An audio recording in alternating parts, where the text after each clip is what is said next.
De volta com o programa Mulher.com. Nesse momento, nós vamos começar a conversar com a doutora Juliana Meneghetti, que é médica psiquiatra, e o nosso tema de hoje é autismo em adultos. E antes até mesmo de começar a conversar com ela trouxe um livro que é a história de uma mulher com autismo, e o autismo dela era um autismo num grau mais elevado. Ela não gostava do toque, não gostava do abraço, e ela criou, gente, tantas coisas, inclusive a máquina do abraço, porque ela precisava disso, mas ela não gostava do contato humano.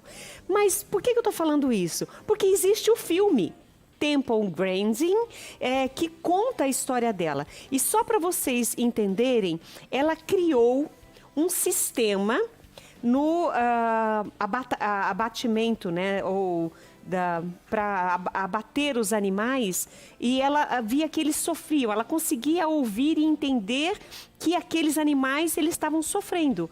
E aí ela criou um sistema, gente, hoje esse sistema é utilizado no mundo todo.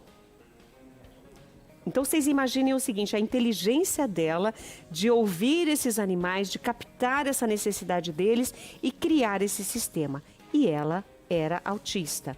Ela teve reconhecimentos, ela fez mestrado, ela continuou os estudos dela.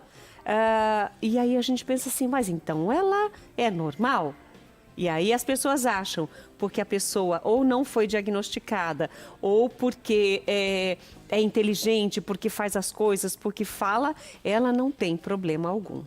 E aí a gente agora, conversando com a doutora Juliana, a gente vai entender como esse espectro autista atua num indivíduo adulto. Por isso, doutora, você é muito bem-vinda, porque muitas pessoas, inclusive você já falou no início do programa, têm o autismo e estão descobrindo agora.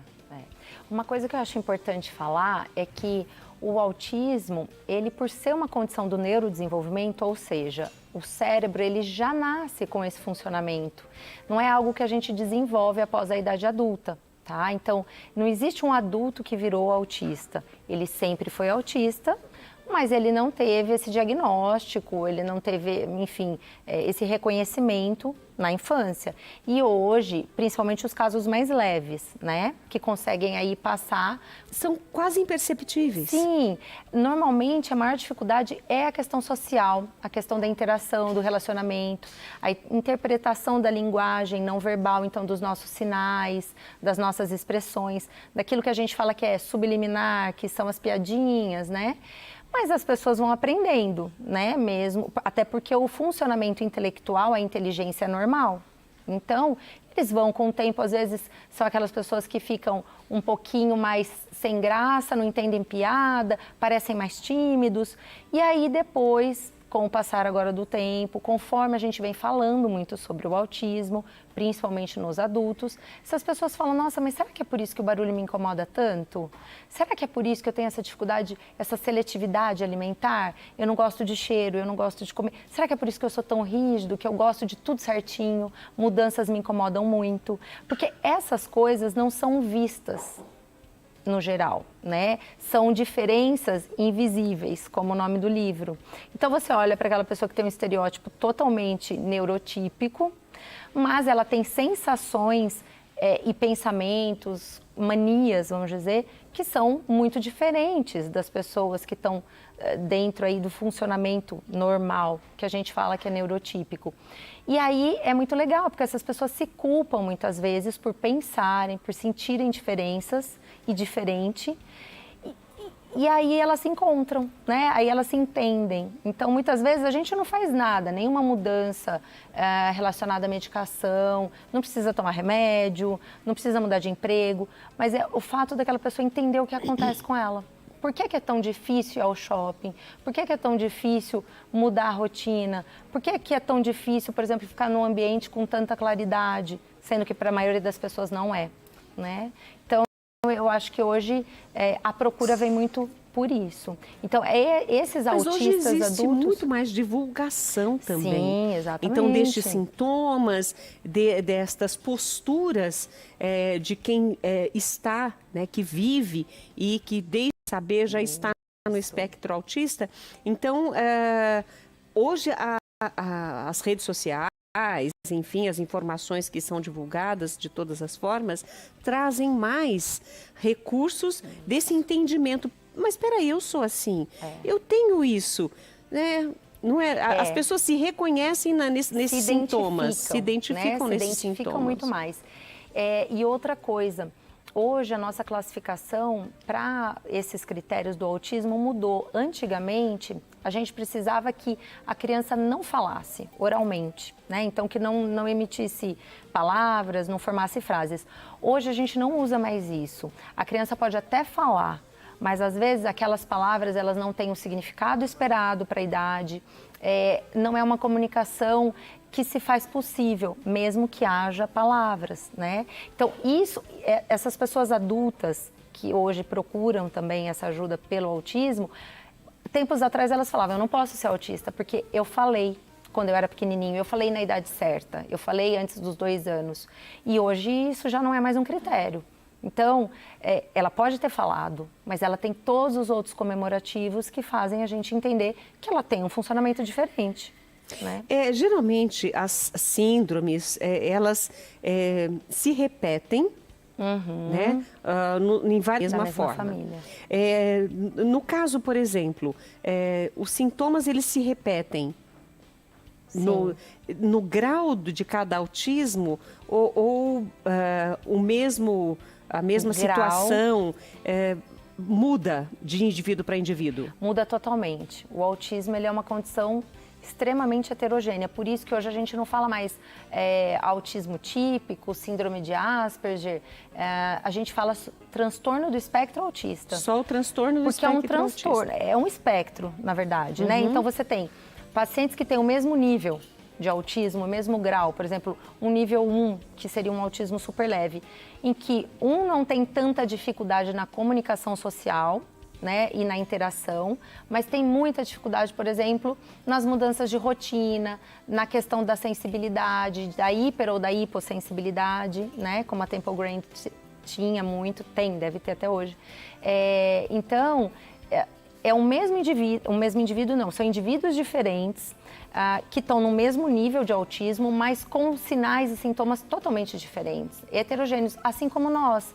A gente pode, sei lá, as duas pessoas serem expansivas, gostarem de conversar, ter a mesma profissão, mas são pessoas totalmente peculiares. Cada uma tem as suas manias, seu jeitinho, né?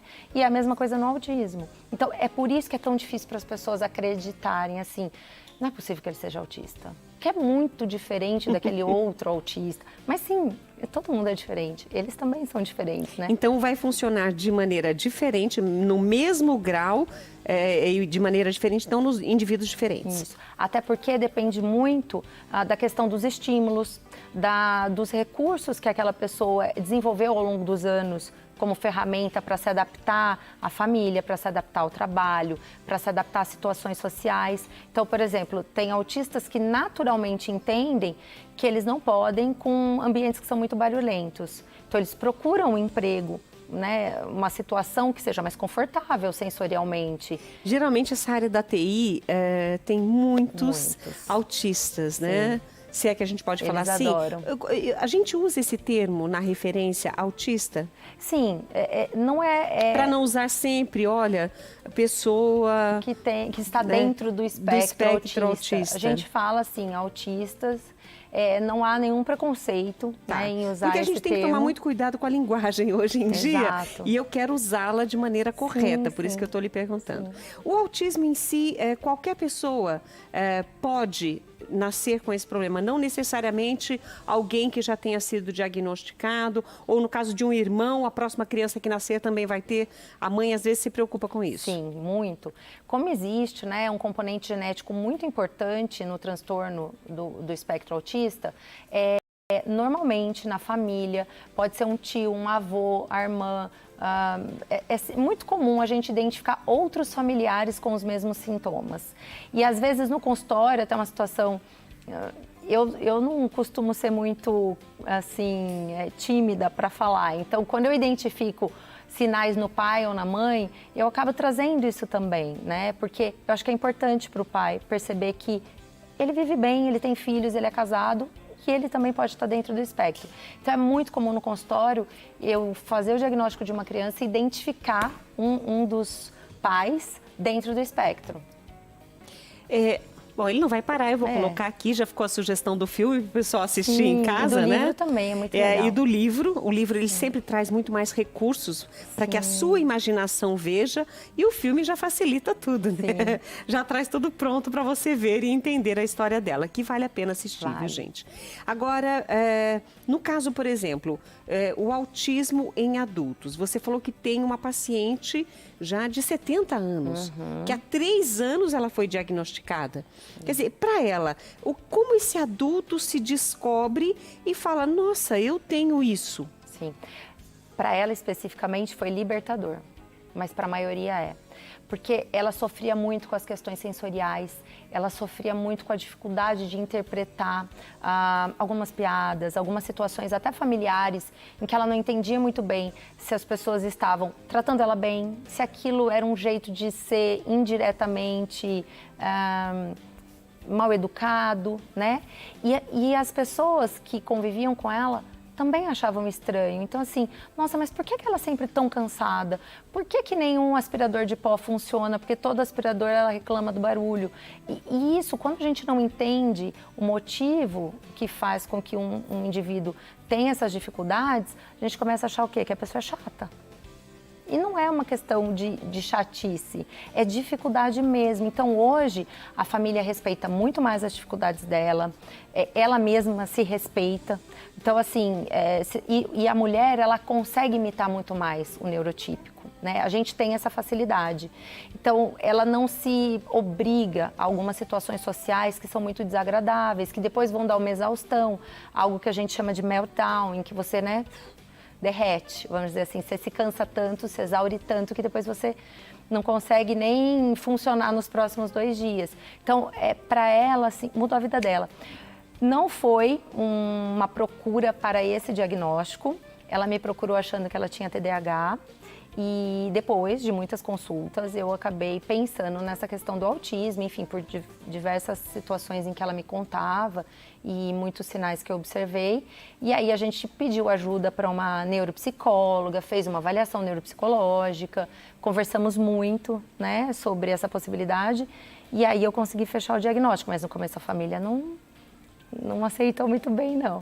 Aí e você disse, eu gostei de uma coisa que você falou, é libertador. Ou seja, a pessoa vai começar a entender muitas das suas reações. Sim. E o mais legal é que a família, os amigos vão compreender que aquelas atitudes não eram de ranhetice, isso, de ranzice, nada. Fazia parte de um problema que ela tinha e as dificuldades que ela tinha de enfrentar determinadas situações. Sim. Uma coisa que a gente pensa, bom, foi diagnosticado, então agora eu vou ter que iniciar um tratamento. E você, em algum momento, você disse, não tem que tomar remédio. Não tem. Como é, então, esse tratamento? Na verdade, o autismo, ele não tem cura, né? Até por não ser uma doença, ser uma condição. Não existe um remédio que o paciente autista tome para sarar, para tratar essa questão. Mas a gente trata comorbidades e sintomas. Então, é muito comum existir uma comorbidade da ansiedade, do toque, da depressão. Porque imagina você vivendo anos e anos sendo diferente, normalmente a pessoa acaba ficando mais reclusa e deprimindo, né? Então, isso a gente trata com remédio, quando necessário e quando presente. Na criança, não. Na criança, a gente sempre tenta entrar com as terapias de suporte para que ela possa se desenvolver ao máximo nessas questões da socialização, da linguagem. Então, existem crianças... a fono. Fundamental, né? Sim, existem crianças que não são oralizadas, né? Elas não conseguem ter ainda essa linguagem verbal. Então, a fono é fundamental.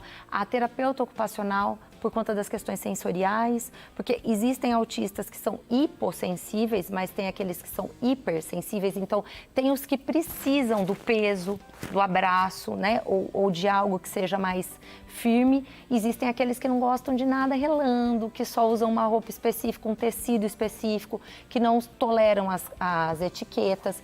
Isso a gente vê até nos bebês. autistas, o quanto às vezes eles se incomodam, ai, tô colocando a mão aqui, desculpa, o quanto eles se incomodam com a questão do tecido, né, da costura. Então, para a criança, a gente tem terapias, a gente acaba direcionando a família para passar com o psicólogo, fazer uma terapia para socialização, com a fono quando necessário, mas isso tudo tem que ser individualizado. Não é igual para todo mundo. Não dá para falar assim, todo autista tem que fazer terapia ABA, todo autista tem que tomar um remédio risperidona. Não, cada um é um. Né? Entendi. No caso, por exemplo, agora eu estou pensando, já que estamos falando de adultos, eu penso muito no mercado de trabalho. Falamos que eles optam por lugares mais silenciosos. Na TI seria o local ideal para que eles encontrassem trabalho. Mas as empresas que contratam, caso este indivíduo adulto já tenha o diagnóstico, necessita de algo especial? Por exemplo, você como psiquiatra tem que escrever algo para esta empresa, ou esta empresa tem que buscar algo mais? Sim. Normalmente, como as pessoas elas acabam então se encaixando, se adaptando, é difícil a gente precisar fazer esse relatório pedindo alguma adaptação. Mas eu tenho pacientes adultos em que a gente pediu adaptação, uma adaptação simples, por exemplo, trabalhar num espaço um pouco menos estimulado por claridade ou até pela movimentação, ter o prazo um pouquinho maior para entregar alguns relatórios, né? E isso faz com que a pessoa deslanche, mude completamente o rendimento dela no trabalho. Então, ela passa a ser um profissional muito melhor, né? E ela tem esse direito, eles têm esse direito. Então, quando necessário, é possível pedir essas adaptações, fazer um relatório pedindo essa ajuda. Nunca tive problema com as empresas, assim, dos meus pacientes, não. Mas é um direito deles. Então, caso a gente tivesse algum problema, sim, eles estão respaldados pela lei dentro dessas adaptações. Né? Então, existe uma lei específica para que o mercado de trabalho acolha estes autistas. Hoje, a gente ainda tem que usar a questão da deficiência. É horrível falar, né, como se fosse uma deficiência, mas quando a gente vai preencher os relatórios, ou mesmo quando a gente tem que pedir alguns auxílios, entra como uma contratação de algo que é deficiente, né? A maioria não precisa, viu, Rita? É muito né? Tranquilo, Fico feliz. Na faculdade, a gente às vezes pede, eu tenho pacientes que estão na faculdade em que eu peço essas adaptações e normalmente eu não tenho dificuldade, nenhum problema. Olha, o nosso tempo passou muito rápido, eu gostaria de conversar mais sobre isso, mas uma curiosidade que ficou. O que eu percebo por conhecer pessoas com autismo é que eles são inteligentes, às vezes até para mim, fora do comum. Nossa, mas como pensou isso? Como fez isso? E às vezes a gente demora um pouquinho para pegar, eles já pegam um pouco mais rápido. Exatamente. Dentro das limitações, dessas reações, dessas condições que eles mesmos se impõem por conta do espectro. Sim. Eles são realmente mais inteligentes ou é normal? Não, eles não são mais inteligentes necessariamente do que a média da população. Muitos têm altas habilidades, é uma comorbidade bem comum, né, a superdotação, mas às vezes o hiperfoco do autismo faz com que ele entenda muito mais de alguns assuntos específicos. Eles se concentram mais. Sim, e eles gostam, eles procuram e eles conseguem ficar ali por horas lendo, né? Então, é óbvio que eles vão ter muito mais conhecimento que a gente, que vê de uma forma mais superficial. Viu a primeira linha já que... Exato, já. Doutora Juliana, hoje conosco conversamos sobre o transtorno do espectro autista no adulto. E se você teve dúvidas, eu não trouxe o celular para cá, não pude ver as perguntas, mas com certeza, se você gostou, coloca aí para a gente. Traz a doutora Juliana novamente e aí a gente vai fazer isso, vamos trazê-la para conversarmos um pouco mais a respeito disso, sintomas, você que se identificou com o que foi falado aqui. Doutora Juliana Meneghetti, médica psiquiatra, obrigada por estar conosco. Eu que agradeço.